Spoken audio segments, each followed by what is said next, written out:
Maestros, en esta videograbación voy a empezar a abordar las 10 sugerencias que hace la Comisión Nacional para la Mejora Continua de la Educación. Recuerden ustedes que esta comisión se crea el día 1 de octubre de 2019. Estamos en la gestión del presidente Andrés Manuel López Obrador y se crea como parte de la nueva escuela mexicana.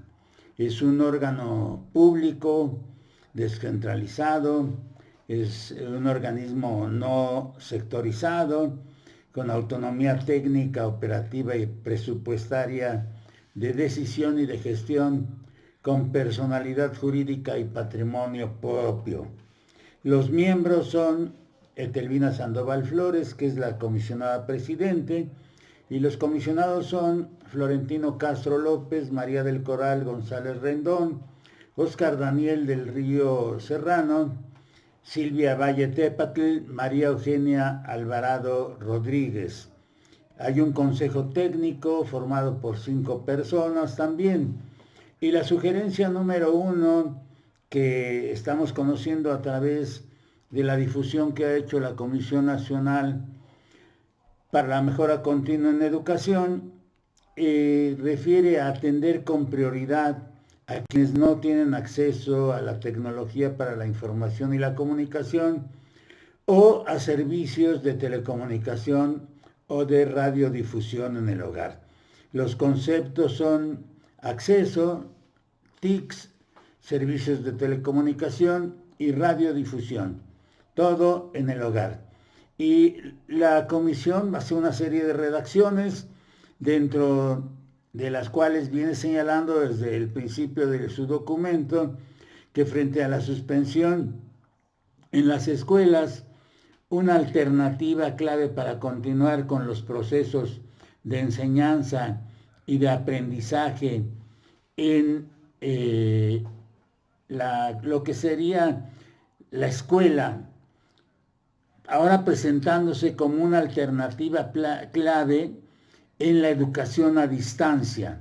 Ya hubo una sesión, una semana de la escuela en casa, se empezó a transmitir 2 semanas de la escuela en casa y hoy estamos hablando de la educación a distancia, ya sea en línea, vía diversas tecnologías de la información y la comunicación o a través del servicio de telecomunicación o radiodifusión en el hogar.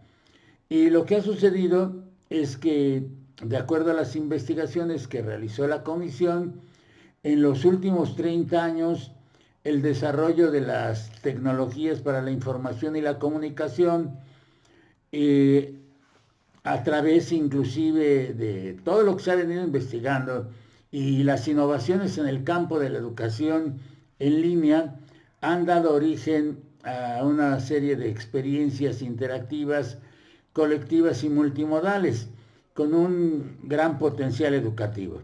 Nosotros tendremos que recordar que la tecnología para la información y la comunicación como una competencia, ¿sí? El aprovechamiento de la tecnología se empezó a manejar en el Acuerdo 592, pero si yo voy 30 años atrás, es decir, desde los 90 se ha empezado a hablar del manejo de la propia tecnología y de los servicios de telecomunicación y de radiodifusión, y se han observado como un potencial educativo. Sin embargo, lo que dice la propia Comisión para la Mejora Continua es que aunque existen plataformas y recursos para dispositivos móviles, por ejemplo, el mejor aprovechamiento de esta experiencia requiere acceso a una computadora. Es decir, para que se pueda tener esta experiencia se requiere de una computadora, de preferencia con micrófono, bocinas y cámara de video. Eso sería ideal. Eso sería ideal. Sin embargo, eso no lo podemos hacer. Digo, al menos yo no tengo ni los mejores micrófonos, ni las mejores bocinas, ni la mejor cámara de video. Y esta experiencia de acceso a una computadora o a internet fijo con buena conectividad preferentemente, bueno, pues es lo que están refiriendo en trabajos que han hecho de comparación realizada con el análisis del aprendizaje y la experiencia con los MOOCs.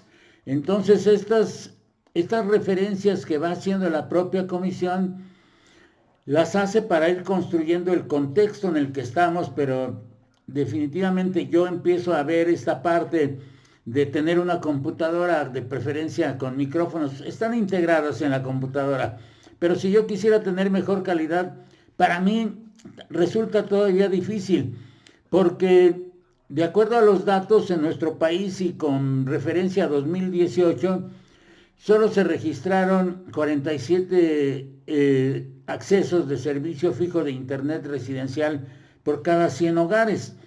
Y este acceso del 47% o el 47 sobre 100 para tener acceso al servicio fijo de internet, esto significa de que de cada 100 hogares, 47 tienen la internet en su casa.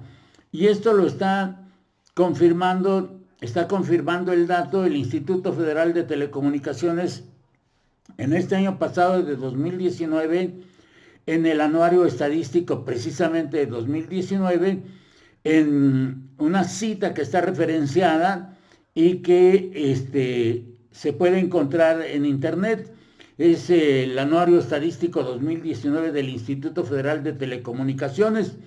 Y a partir de ahí empezamos a obtener estos datos. 47 de cada 100 hogares tienen la internet establecida. Y durante 2019, alrededor de 43% de los hogares de México, según nos dice la Comisión Nacional para la Mejora Continua de la Educación, carecía.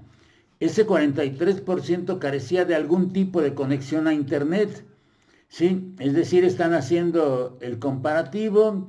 Y en el mismo año, que es 2019, el 43% de la población de 6 años o más era usuario de una computadora.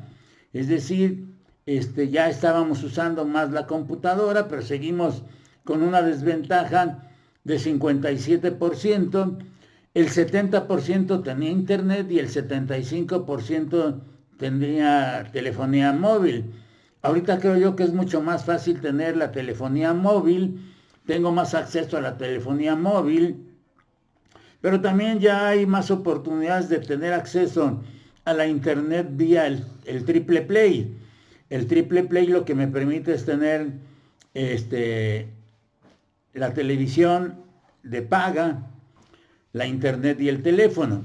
Entonces, de los últimos, por ejemplo, de telefonía móvil, por ejemplo, del 70% de internet, que son cerca de 9.5 millones, carecían de un equipo que les permitiera tener acceso a datos, y 79%, casi el 80%, contaba con un plan de prepago.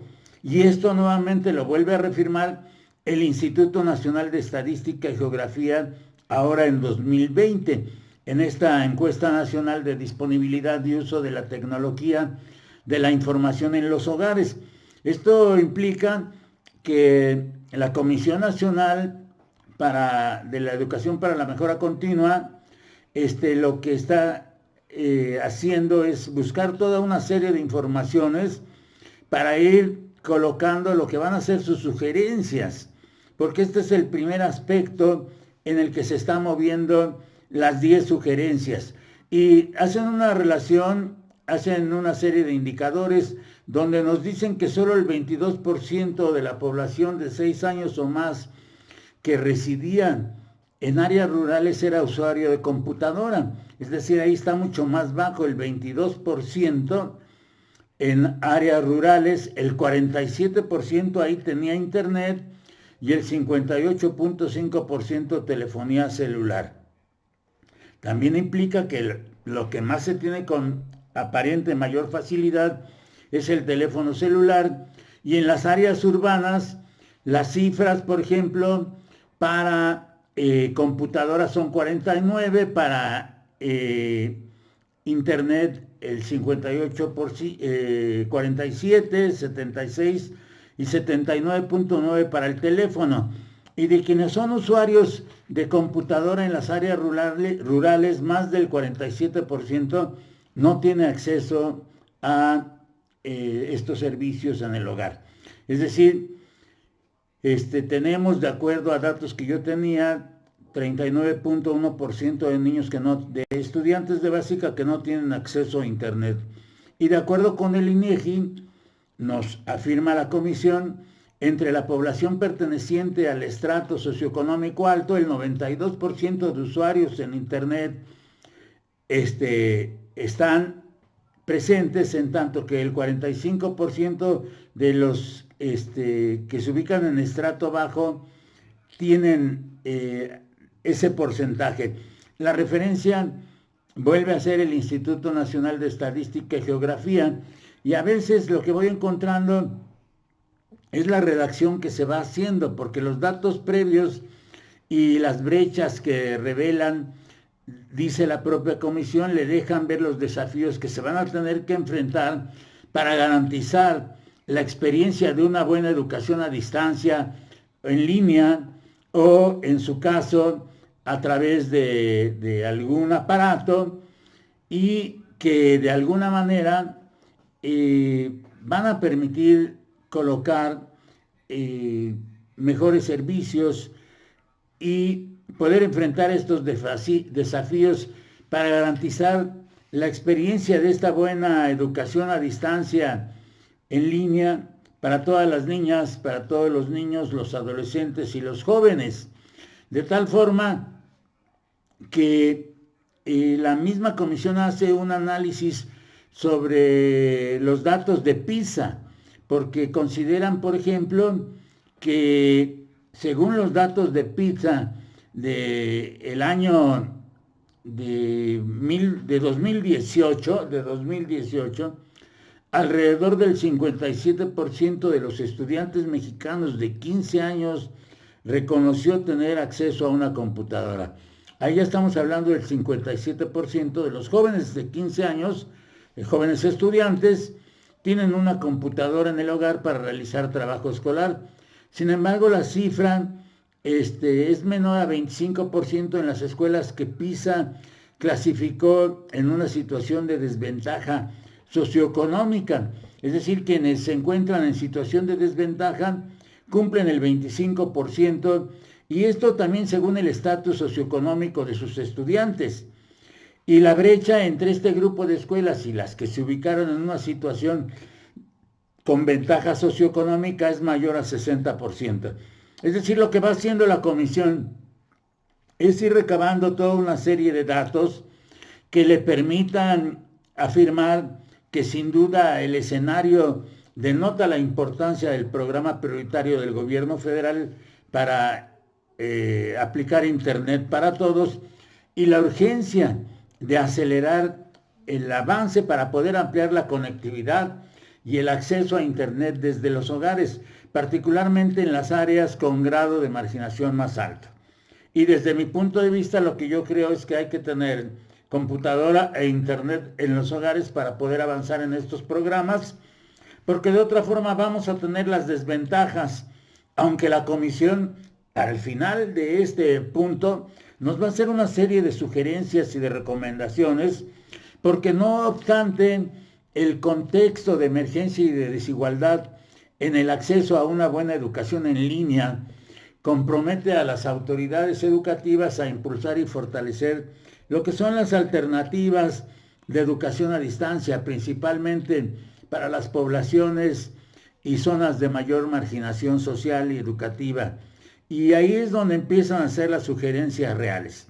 Es decir, de entrada están proponiendo que quienes se tienen que atender son las zonas de mayor marginación social, y que de alguna manera, refiriendo a datos que consiguieron del Instituto Nacional de Estadística y Geografía en 2020, de acuerdo a la encuesta nacional sobre disponibilidad y uso de tecnología para la información en los hogares, lo que dice la comisión es que hay que aprovechar la experiencia en teleeducación. Aquí hago un paréntesis porque yo coloqué en una de mis listas de reproducción, una que llamo En Cuarentena, temas interesantes, hice una videograbación sobre el COVID-19 y la educación mexicana, y ahí también hablo yo de la teleeducación ya como experiencias que se tienen. Y lo que dice la comisión es que aprovechar la experiencia en teleeducación y penetración potencial de la televisión, porque mientras que 44.3% de los hogares en México contaba con una computadora en 2019, en el 92.5% de ellos había una televisión. Es decir, hay televisión, es mucho más fácil tener la televisión. Casi 8 puntos abajo del 100 estarían todos con televisión, y esto señala la comisión que representa una oportunidad para nuestro sistema educativo, en tanto que existe experiencia acumulada en teleeducación mediante servicios como la telesecundaria. Es decir, aquí me empato la idea, porque yo precisamente en mi videograbación de COVID-19 en la educación mexicana afirmo que lo que hay que recuperar es la experiencia de la telesecundaria, y la comisión habla también de la experiencia en telebachillerato y televisión educativa abierta. Y en este sentido, afirma la propia comisión que las iniciativas de la Secretaría de Educación Pública están apuntando hacia la dirección adecuada, es decir, diversificar las modalidades de enseñanza a partir de la educación en línea y por televisión. No obstante, dice la comisión que debido a la penetración potencial de la televisión en los hogares y con base en el principio de equidad, se sugiere fortalecerla y privilegiarla. Es decir, sugieren que vaya por la televisión, y estas son también informaciones que recuperan del marco para guiar una respuesta educativa de COVID-19 ante la pandemia, ¿no? Pero para tal fin, por ejemplo, es importante que las familias y los estudiantes conozcan la programación educativa por televisión, cómo funciona, cómo se accede a ella según los diferentes servicios de televisión, cómo ubicar el contenido adecuado para su edad, la modalidad educativa, el nivel, el grado o etapa y el tipo de servicio. Es decir, al respecto, lo que resulta prioritario es robustecer la difusión de la televisión en los distintos medios de comunicación públicos, concesionados y privados, sean analógicos o digitales. Y la segunda sugerencia concreta es impulsar contenidos educativos por radiodifusión y fortalecer las radiodifusoras comunitarias, porque si bien afirma la comisión que en México hay un 53.9% de los hogares que cuentan con radio, inclusive cuentan con diversos teléfonos celulares y ofrecen la posibilidad de sintonizar estaciones de radio sin consumo de datos. Y aquí son informaciones de Radio y Televisión Mexicanas en un estudio donde señalan que tu celular es un radio y no gasta tus datos. Así es que, considerando que la mayoría de la población accede a la telefonía celular mediante la modalidad de prepago, y que debido precisamente a las consecuencias económicas de la emergencia que estamos viviendo, se puede esperar un comportamiento de ahorro de datos, y el radio se posiciona como un canal difusor de contenido educativo y promotor de actividades de enseñanza y aprendizaje. El costo sería muy bajo, las familias no gastarían, y en este sentido es recomendable recuperar las programaciones educativas valiosas producidas a través de la historia del radio, afirma la comisión, y efectivamente hay una historia valiosa en informaciones en el radio de México, y seleccionar los más adecuados a las necesidades de aprendizaje actuales. Vean ustedes entonces, maestros, la primera sugerencia va sobre cómo se tiene que hacer el uso de la tecnología para la información y cómo podemos ir resolviendo problemas como tener mejor conectividad, pero antes de tener conectividad, tener computadora. Usar la televisión y usar el radio, y al radio se le privilegia por una historia enorme que tiene, y vamos conociendo qué está proponiendo la comisión. Todo esto es muy interesante, maestros. Soy Manuel Quiles Cruz, maestros, nos vemos en la próxima videograbación. Estamos analizando y comentando las 10 sugerencias que hace la Comisión Nacional para la Mejora Educativa. Soy Manuel Quiles Cruz, maestros. Muchas gracias, muy amables.